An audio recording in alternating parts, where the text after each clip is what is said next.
Hello everyone. इस video में हमारा जो टॉपिक है वो है ओजोन लेयर डिस्ट्रक्शन। ठीक, और ये इस यूनिट का लास्ट टॉपिक है। तो ओजोन लेयर डिस्ट्रक्शन या डिप्लेशन क्या है, इसको भी हम पढ़ते आ रहे हैं बचपन से ही, छोटी क्लासेस में भी। तो सब इस चैप्टर में हमें चीज़ें रिवाइज ही करनी है। तो ओजोन लेयर क्या है कि पहले तो इसके लिए हम ये समझते हैं कि हमारी जो अर्थ की लेयर है, ठीक है, जैसे ये अगर हमारी क्या है, ज़्यादा बड़ा हो गया ये क्या है, हमारी अर्थ है। तो अर्थ पे हम जानते हैं, अर्थ के ऊपर एटमॉस्फेयर है हमारा। ठीक, तो होता क्या है कि जो एटमॉस्फेयर है हमारा, ठीक, जो एनवलप है गैसेस का, तो वो भी अलग अलग लेयर्स हैं उसकी। 5 लेयर हैं। जैसे सबसे पहला जो क्लोजेस्ट है, अरे ये तो जब क्या होती है, सबसे जो पास वाली है वो क्या होती है, ट्रोपोस्फियर होती है। ठीक, उसके बाद होती है हमारी क्या, स्ट्रेटोस्फियर। स्ट्रेटोस्फियर के बाद क्या आती है, बीच में आती है मीजोफियर, मीजोस्फियर। मीजोस्फियर के बाद कौन सा है, आता है हमारा थर्मोस्फियर। थर्मोस्फियर के बाद क्या आता है, थर्मोस्फियर के बाद आता है एग्जोस्फियर। क्या अभी हमने बात की कि यह है हमारी अर्थ, ये है हमारी अर्थ। ठीक, अब अर्थ को मतलब हमने कहा कि एक एनवलप होता है गैसेस का, एटमॉस्फेयर उसने कवर किया हुआ है, गैसेस का एक एनवलप है। तो वो जो एटमॉस्फेयर है उसमें भी लेयर्स है कई सारी। ठीक, तो सबसे जो नीचे वाली है वो होती है ट्रोपोस्फियर, ट्रोपोस्फियर है। उसके बाद आती है स्ट्रेटोस्फियर, स्ट्रेटोस्फियर। उसके बाद आता है मीजोस्फियर, मीजोस्फियर, नेक्स्ट थर्मोस्फियर, और लास्ट वाली होती है एग्जोस्फियर। ठीक, तो इसमें क्या होता है कि ये जो ओजोन होती है, ओजोन एक्चुअली क्या है, एक गैस है। ठीक, तो ओजोन जो होती है ना, ये इन दोनों लेयर में पाई जाती है। सेकेंड, ठीक, ट्रोपोस्फियर में भी पाई जाती है, और कहाँ पाई जाती है, स्ट्रेटोस्फियर में भी पाई जाती है। यहाँ पे भी पाई जाती है और यहाँ पे भी पाई जाती है। डिफरेंस क्या होता है कि ये जो ट्रोपोस्फियर में, जो मतलब धरती के पास वाले हिस्सा है यहाँ पे, ठीक, जो सबसे नज़दीक वाला है ट्रोपोस्फियर में, यहाँ पे ये ग्रीन हाउस गैस के फॉर्म में पाई जाती है। ठीक, एक पॉल्यूटेंट के फॉर्म में पाई जाती है जो हार्म पहुँचाती है। ठीक, वहीं जो क्या होता है, स्ट्रेटोस्फियर में जो पाई जाती है ना, स्ट्रेटोस्फियर में मान लीजिए यहाँ पे स्ट्रेटोस्फियर में यहाँ पे पाई जाती है, तो लेयर के फॉर्म में पाई जाती है। पूरी ओजोन गैस का एक लेयर होता है, लेयर के फॉर्म में पाई जाती है ओजोन लेयर। ठीक, और वो हमें हार्म नहीं पहुंचाती है। ठीक है, हमें प्रोटेक्शन करवाती है। कैसे कि यहाँ पे सूरज की जो किरणें हैं, वहाँ से harmful UV radiation, ultraviolet radiations आती हैं, तो वो उनको क्या करती है, रोकने का काम करती है कि धरती तक ना पहुँचे। क्योंकि ये जो हार्मफुल अल्ट्रावायलेट रेडिएशंस है बहुत हार्म पहुँचाती है, अलग अलग तरह के डिजीज़ेस करेंगी, जैसे स्किन कैंसर कर सकती हैं। तो इनको यहाँ तक आने में क्या करते हैं, ये जो ओजोन लेयर है ये रोकती है। ठीक है, लेकिन अब हो क्या रहा है कि अलग अलग ह्यूमन एक्टिविटीज़ के कारण ये जो ओजोन लेयर है, ये जो लेयर है हमारी, वो क्या हो रही है, डिप्लेट हो रही है, डिस्ट्रक्ट हो रही है, ख़त्म हो रही है। क्या हो रही है, थोड़ी पतली होती जा रही है भाई, थिनर होती जा रही है। ठीक, जिसकी वजह से इसमें क्या हो रहा है, होल हो गया है। ठीक, और उसी होल को क्या कहते हैं, ओजोन होल कहते हैं। और ये जो इसका थिनिंग है, कि इस लेयर का पतला होना है, जो फेनोमेनन है, उसको ओजोन डिप्लेशन कहते हैं या डिस्ट्रक्शन। तो यही जो हमें देखना है कि ये क्यों हो रहा है, कैसे हो रहा है, इसके पीछे रीज़न क्या है, कौन कौन से कॉजेस हैं, यही देखना है हमें। तो एक बार रिवाइज करते हैं कि ये हमारी अर्थ है, और हमारे अर्थ के एटमॉस्फेयर जो है उसको 5 लेयर्स हैं उसमें। ट्रोपोस्फियर सबसे नीचे, फिर स्ट्रेटोस्फियर, फिर मीजोस्फियर, फिर थर्मोस्फियर एंड देन एक्सोस्फियर। जो ओजोन होती है, ओजोन एक गैस है। ठीक, O3 जिसका फॉर्मूला होता है, वो ट्रोपोस्फियर में भी पाई जाती है और स्ट्रेटोस्फियर में भी पाई जाती है। लेकिन ट्रोपोस्फियर में वो एक ग्रीन हाउस गैस के फॉर्म में पाई जाती है और वो हमें हार्म पहुंचाती है। ठीक, ग्रीन हाउस गैस का इफेक्ट हमने पढ़ा है कि ग्लोबल वार्मिंग होगा। वहीं जो स्ट्रेटोस्फियर में पाई जाती है तो वो ओजोन लेयर के फॉर्म में पाई जाती है और वो हमें प्रोटेक्शन पहुंचाती है हार्मफुल अल्ट्रावायलेट रेज से। लेकिन अभी ह्यूमन एक्टिविटीज के कारण क्या हो रहा है, ये ओजोन लेयर डिप्लेट कर रही है, ठीक, डिस्ट्रक्ट हो रही है और इसकी वजह से रेडिएशन हमारे अर्थ तक पहुंच रही हैं। ठीक, तो इसी चीज़ को, जो ओजोन की लेयर डिप्लेट हो रही है, उसको क्या कहते हैं, ओजोन लेयर डिप्लेशन। और डिप्लेट होकर होल बन रहा है वहाँ पे, उसको ओजोन होल कहते हैं। ठीक, तो ये हमारा फेनोमेनन है। बात करते हैं यहाँ पे जो भी चीज़ें हैं। ठीक, ओजोन लेयर डिस्ट्रक्शन पढ़ने से पहले हम थोड़ा ओजोन के बारे में देखते हैं। जैसे तो ओजोन क्या है, ट्राई ऑक्सीजन है। ठीक, उसका फॉर्मूला O3 होता है, तो ट्राई ऑक्सीजन है। कलर की बात करें तो पेल ब्लू कलर का होता है, हल्का नीला रंग का होता है। पंजेंट स्मेल होती है इसकी, मतलब क्या क्या पंजेंट को कहते हैं, बहुत ही तीखा स्मेल होता है। जैसे कहते हैं ना, कोई स्मेल एकदम घुस गई हमारे नोज में, ऐसा कुछ स्मेल होता है इसका। फिर लेस स्टेबल देन होता है डाई ऑक्सीजन। O2 से क्या होता है, ये लेस स्टेबल होता है। और स्लाइटली सोल्यूबल इन वाटर, मतलब पूरी तरीके से नहीं घुलता है, थोड़ा सा घुलता है पानी में। ठीक, और यहीं पे बताया गया कि जो ओजोन होती है, वो जो ओजोन गैस है, वो लोअर एटमॉस्फेयर मतलब ट्रोपोस्फियर और अपर एटमॉस्फेयर मतलब स्ट्रेटोस्फियर। लोअर एटमॉस्फेयर की क्यों, मतलब यहाँ पे ये अगर अर्थ है तो ये है हमारा troposphere, stratosphere, mesosphere, thermosphere and exosphere. तो यहाँ पे लोअर एटमॉस्फेयर है ना, धरती के पास है, तो इसलिए तो ये ट्रोपोस्फियर में भी पाई जाती है और स्ट्रेटोस्फियर में भी पाई जाती है। लेकिन ट्रोपोस्फियर में क्या, पोल्यूटेंट के फॉर्म में पाई जाती है, हार्मफुल ग्रीन हाउस गैस के फॉर्म में जाती है, पाई जाती है। वही स्ट्रेटोस्फियर में, मतलब यहाँ पे ये क्या, ओजोन लेयर के फॉर्म में मौजूद होती है और वो एब्जॉर्ब करती है हार्मफुल यूवी रेडिएशंस को। ठीक, तो हमें थोड़ा प्रोटेक्शन प्रोवाइड करती है। लेकिन अभी तो ख़त्म हो रहा है ये भाई, डिप्लेट होते जा रहा है हमारी एक्टिविटीज़ के कारण।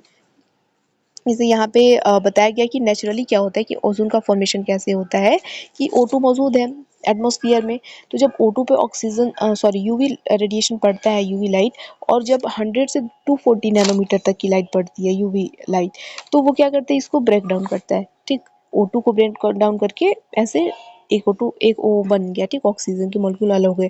अब क्या होता है कि ये जो एक मॉलिक्यूल हुआ, एक एटम अलग हुआ है, ये किसी O2 के साथ कंबाइन करता है और क्या बना लेता है, हमारा ओजोन बन जाता है। ठीक, वहीं जो डिस्ट्रक्शन की बात करें, ये तो फॉर्मेशन है, टूटता भी कैसे है, तो O3 पे, जब ओजोन पे यूवी लाइट थी, जब 240 से लेके 310 nm की यूवी लाइट पड़ती है, तो वो फिर से ब्रेक डाउन हो जाता है O2 और O में।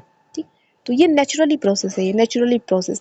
लेकिन ओजोन लेयर डिप्लेशन में क्या हो रहा है, इससे अलग होती हैं चीज़ें, जो हम पढ़ेंगे। ठीक, तो बात करते हैं ओजोन लेयर डिस्ट्रक्शन की, क्या होता है, कैसे होता है। तो देखिए, the atmosphere of earth is divided into 5 layers. यहाँ पे उसके बारे में बताया गया है कि अर्थ के एटमोसफियर को 5 लेयर में डिवाइड किया गया है, in order of closest and thickest, मतलब जो सबसे नज़दीक है वो सबसे थिकेस्ट होती है, और जो सबसे दूर है, फारदेस्ट टू थिनेस्ट, सबसे दूर है वो थिनेस्ट है। तो क्या है लेयर्स, ट्रोपोस्फियर है, स्ट्रेटोस्फियर है, मीजोस्फियर, थर्मोस्फियर एंड एक्सोस्फियर। ठीक, ये 5 लेयर्स होती हैं हमारे एटमोसफियर की। नेक्स्ट क्या है, कि जो majority of ozone in the atmosphere reside in the stratosphere, तो जो मेजोरिटी ऑफ ओजोन होती है वो स्ट्रेटोस्फियर में ही रहती है, which extend from 6 miles above the earth surface to 31 miles. तो अर्थ सरफेस से 6 मील अबव, 6 मील ऊपर रहती है और 31 मील तक रहती है। ये स्ट्रेटोस्फियर की बात हो रही है यहाँ पे। ठीक, humans rely heavily on the absorption of UV rays by the ozone layer because UV beta rays causes skin cancer and lead to genetic damage। तो humans क्या है भाई, UV rays के absorption पे, ओजोन पे बहुत ज़्यादा डिपेंडेंट है। क्यों, क्योंकि वो UV rays को absorb करती है और हमें बचाती है स्किन कैंसर से, जो अलग अलग जेनेटिक डैमेजेस या कोई और डिजीज कॉज करती है, उस चीज़ से हमें बचाती है।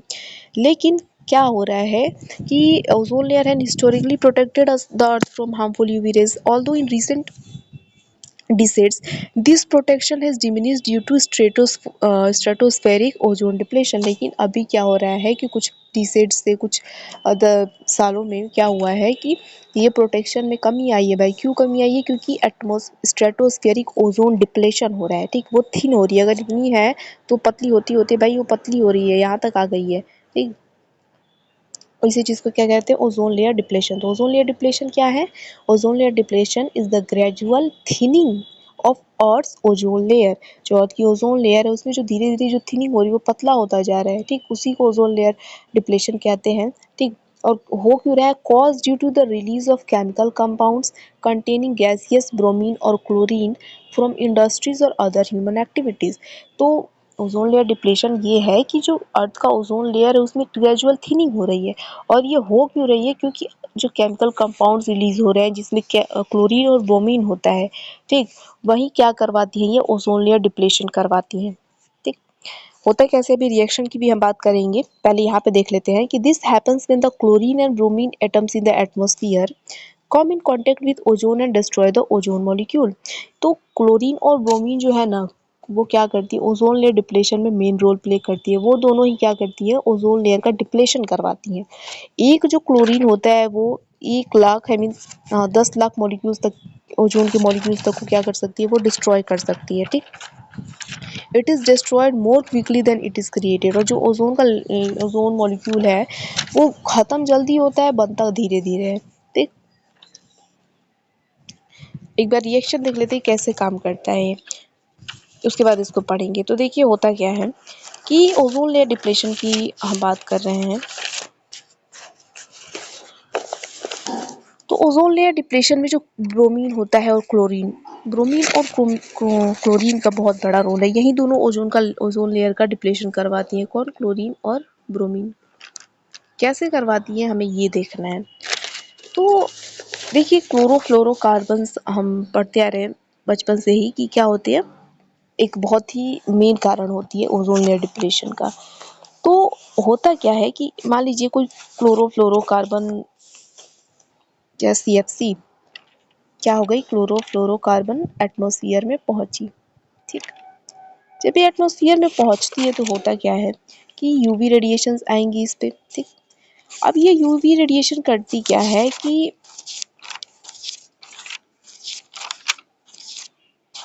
ये क्लोरीन को यहाँ से निकाल देगी भाई,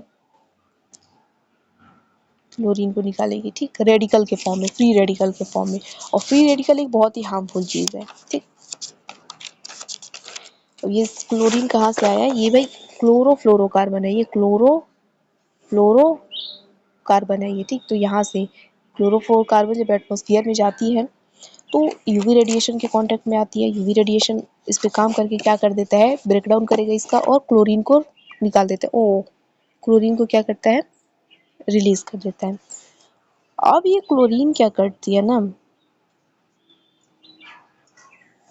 ये क्लोरीन क्या करेगी कि ये, ठीक,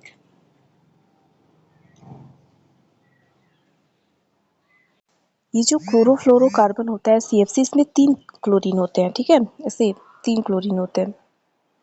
तो यहाँ से वो, ये जनरल है कि क्या होता है, फिर से एक बार करते हैं।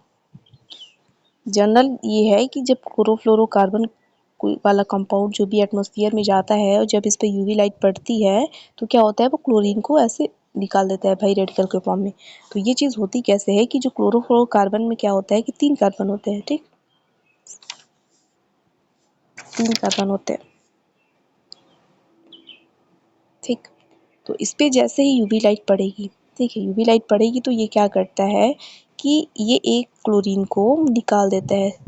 तो CFCl2 हो गया और यहाँ पे क्लोरीन का एक मॉलिक्यूल निकल गया, ठीक, ये हो जाएगा। अब यही जो क्लोरीन होता है ना, ये हार्मफुल है। ये क्या करता है कि अब ये क्लोरीन क्या करेगा? जाके O3 से कंबाइन करेगा, ठीक। O3 से कंबाइन करने के बाद क्या करता है? एक तो O2 से रख लेता है अपने पास, और जो एक, सॉरी, O2 नहीं, O को रख लेता है और क्या करेगा? O2 को रिलीज कर देगा। क्या करेगा? जो क्लोरीन रिलीज हुआ है,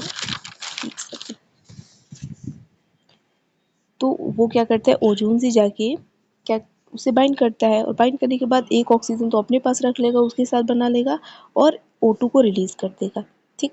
अब ये जो क्लोरीन है ClO, ये क्या करता है? ये फिर किसी ओजोन मॉलिक्यूल के साथ बाइंड करता है, ठीक। फिर ClO2 रख लेगा और ऑक्सीजन को ऐसे छोड़ देगा। फिर ये ClO2 क्या करेगा? इस पे जब यूवी लाइट पड़ेगी तो ये एक Cl को बाहर कर देगा और ये O2 को छोड़ देगा। तो ये फिर Cl निकल गया, अब ये फिर किसी ओज़ोन मॉलिक्यूल के साथ बाइंड करेगा और यही साइकिल चलती रहेगी।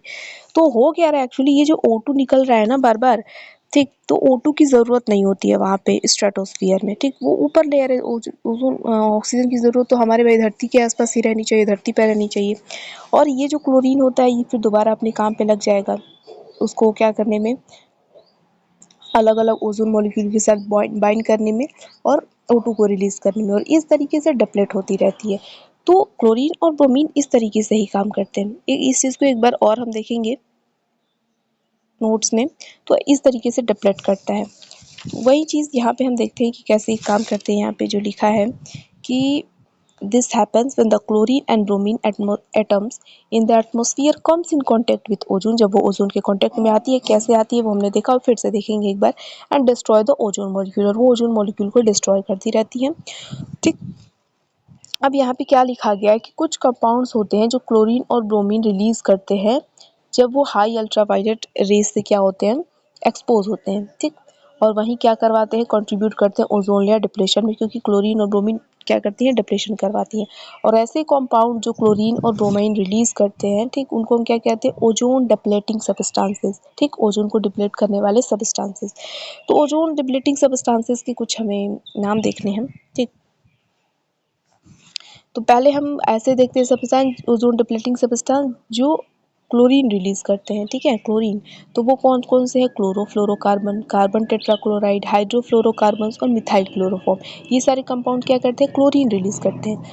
वहीं ओजोन डिप्लेटिंग सब्सटेंस है जो ब्रोमीन इंक्लूड करते हैं या रिलीज करते हैं, वो होते हैं halons, methyl bromide, hydrobromofluorocarbons. ये कंपाउंड से क्या है, ओजोन डिप्लेटिंग सब्सटेंसेस हैं, ठीक।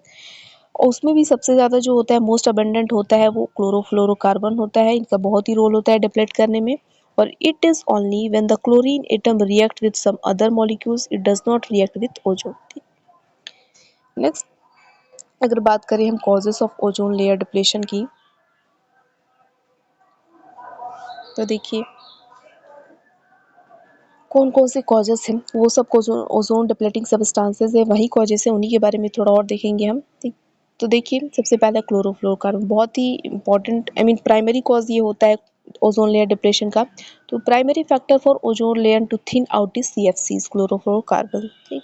They are release by solvents, spray, aerosols, refrigerator, air conditioner etcetera. इन सारी जगहों से क्लोरोफ्लोरोकार्बन रिलीज होता है। The molecules of CFCs in the stratosphere are broken down by UV radiations and release chlorine atom। तो CFC जो molecule होते हैं वो UV रेडिएशन के कांटेक्ट में आने पे क्या करते हैं, क्लोरीन एटम रिलीज करते हैं। वही क्लोरीन एटम बाद में किसी ओजोन के साथ बाइंड करता है, फिर एक ऑक्सीजन अपने पास रखेगा और O2 को रिलीज कर देगा, ठीक। This atoms react with ozone and destroy it. और यही एटम क्या करते हैं, ओजोन के साथ रिएक्ट करते हैं, उसको डिस्ट्रॉय करते हैं। दूसरा कारण है अनरेगुलेटेड रॉकेट लॉन्चेस। तो अनरेगुलेटेड जो रॉकेट लॉन्चेस होते हैं, तो कुछ रिसर्चर्स ने अपने स्टडीज़ के बाद ये बताया है कि वो भी डिप्लेशन का एक कारण है ओजोन लेयर का, ठीक। तो अगर इनको कंट्रोल नहीं किया गया तो एक बहुत ही ह्यूज लॉस होगा ओजोन लेयर का 2050 तक। तो एक बाई रेगुलेटेड वे में रॉकेट लॉन्चेस की जानी चाहिए। नेक्स्ट, नाइट्रोजनस कंपाउंड्स होते हैं ओजोन लेयर डिप्लेशन के भी कारण। तो compound such as NO2, NO, N2 are highly responsible for the depletion of ozone layer.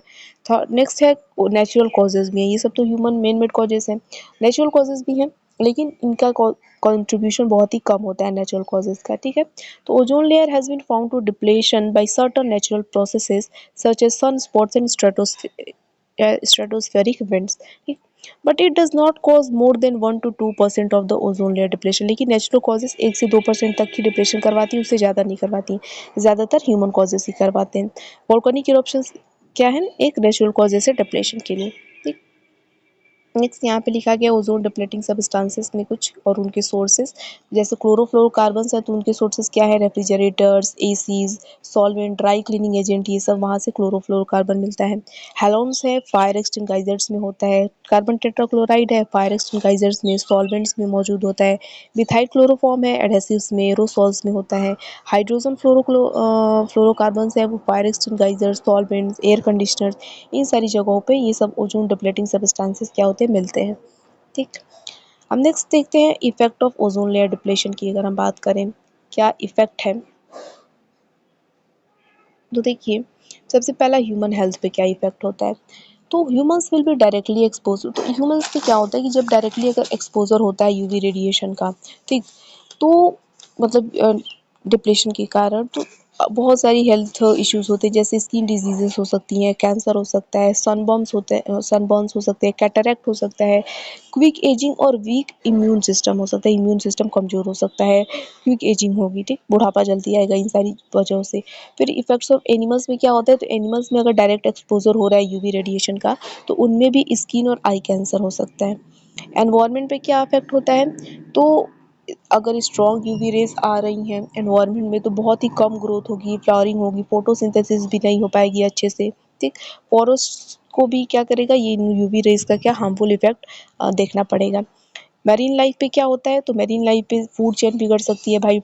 Planktons जो होते हैं, फाइटोप्लैंक्टॉन्स या जू प्लैंकटॉन, ये सब ग्रेटली अफेक्टेड होते हैं हार्मफुल यूवी रेज से। अगर कोई भी डिस्ट्रॉय हो गया तो फूड चेन डिस्ट्रॉय हो जाएगा, फिर वो इकोसिस्टम इन अनबैलेंस्ड हो जाएगा। तो ये कुछ हार्मफुल इफेक्ट्स हैं ओजोन लेयर के डिप्लेशन के। सॉल्यूशंस क्या क्या हैं ओजोन लेयर डिप्लेशन के, कि कैसे कम हो सकता है, तो पहला है कि ओज़ोन डिप्लेटिंग जो सब्सटेंसेस है आप उनको अवॉइड कीजिए, उनका यूज़ जितना हो सके उतना कम करना चाहिए, ठीक। तो reduce the use of ozone depleting substances, जैसे avoiding the use of CFCs in refrigerators and ACs, replacing the halon based fire extinguishers. ये कुछ हैं जिससे आप ओज़ोन लेयर डिप्लेशन को थोड़ा कम कर सकते हैं। दूसरा है कि यूज़ ऑफ व्हीकल्स, मतलब बहुत अगर कम दूरी के लिए जाना है तो व्हीकल्स का कम यूज़ करें, अगर जितना पॉसिबल हो सके उतना, ताकि जो हार्मफुल गैसेज़ हैं वो ना रिलीज़ हों, ठीक। नेक्स्ट है कि इको फ्रेंडली प्रोडक्ट्स यूज़ करें, ठीक। तो यहाँ पे है कि most of the cleaning products have chlorine and bromine. कई सारे जो क्लीनिंग प्रोडक्ट्स होते हैं उसमें क्लोरीन और ब्रोमीन होता है, और यही दोनों मेजर फैक्टर हैं ओजोन लेयर डिप्रेशन के, ठीक। तो natural products, eco friendly products use करने चाहिए। नेक्स्ट है कि नाइट्रस ऑक्साइड को क्या करना चाहिए, प्रोहिबिटेड, बैन कर देना चाहिए गवर्नमेंट को, ताकि वो भी एक, nitrous oxide green house gas भी है, ओजोन लेयर में भी काम करवा रहा है, एसिड रेन में भी, तो बहुत एक हार्मफुल चीज़ है। तो इसको जितना हो सके अगर इसका कम यूज़ है तो होन करना चाहिए, या फिर नहीं यूज़ है तो बैन कर देना चाहिए गवर्नमेंट को, ठीक। तो government should take actions and prohibit the use of harmful nitrous oxide that is adversely affected the ozone layer. People should be made aware and products emitting the gas so that it was minimal at the individual level as well. तो लोगों को भी जानकारी होनी चाहिए, awareness होनी चाहिए कि कौन सी चीज़ें खतरनाक हैं, हमारे लिए हार्मफुल हैं, ठीक। हाँ, तो मतलब इंडिविजुअल लेवल पे एक एक इंसान को भी पता होना चाहिए, तो उस हिसाब से वो इस एनवायरनमेंट को और खुद को प्रोटेक्ट कर सकता है। अब नेक्स्ट एक चीज़ है कि ओज़ोन मेज़रमेंट कैसे की जाती है, कि लेयर की जो थिकनिंग है वो कैसे मेज़र की जाती है, तो उसका यूनिट होता है डॉप्सन, ठीक। डॉप्सन साइंटिस्ट के नाम पे है, और 3 वेज़ हैं हमारे पास मेज़रमेंट करने के। डॉप्सन स्पेक्ट्रोफोटोमीटर है, फिर फ़िल्टर ओज़ोनोमीटर है जिसको MAT3 कहते हैं, और टोटल ओज़ोन मैपिंग स्पेक्ट्रोमीटर है, टॉम्स, ठीक है। यूनिट जो होती है ओज़ोन थिकनेस मेज़रमेंट की वो डॉप्सन होती है। और यहीं वो क्या होता है, हमारा जो रिएक्शन होता है, ठीक, CFC होती है। तो CFC में क्या होता है, क्लोरोफ्लोरोकार्बन्स होते हैं, तो जब ये यूवी रेडिएशन के कांटेक्ट में आते हैं तो क्लोरीन रिलीज़ कर देता है। ये होता कैसे है कि CFC, उसमें 3 क्लोरीन होते हैं, तो जैसे यूवी रेडिएशन इस पे काम करती है तो एक क्लोरीन तो क्या होता है, रिलीज़ कर देता है और अपने पास 2 रखे रहता है। अब ये जो क्लोरीन रिलीज़ होता है ये ओज़ोन के कांटेक्ट में आएगा, और वो एक ऑक्सीजन मॉलिक्यूल को क्या करेगा, रिलीज़ कर देगा, और यही साइकिल चलती रहती है। तो ओज़ोन लेयर डिस्ट्रक्शन ऐसे होता है, और O2 क्या होती है, स्ट्रेटोस्फीयर में इसकी इतनी नीड नहीं होती है, ठीक। तो ये जो है हमारा, देखिए पेज था यहाँ पे मैं भूल गई, ओज़ोन लेयर वाला टॉपिक, ठीक। तो ये आई थिंक लास्ट टॉपिक था इस यूनिट का। अब नेक्स्ट टॉपिक देखेंगे हम नेक्स्ट यूनिट से, ठीक है। Thank you.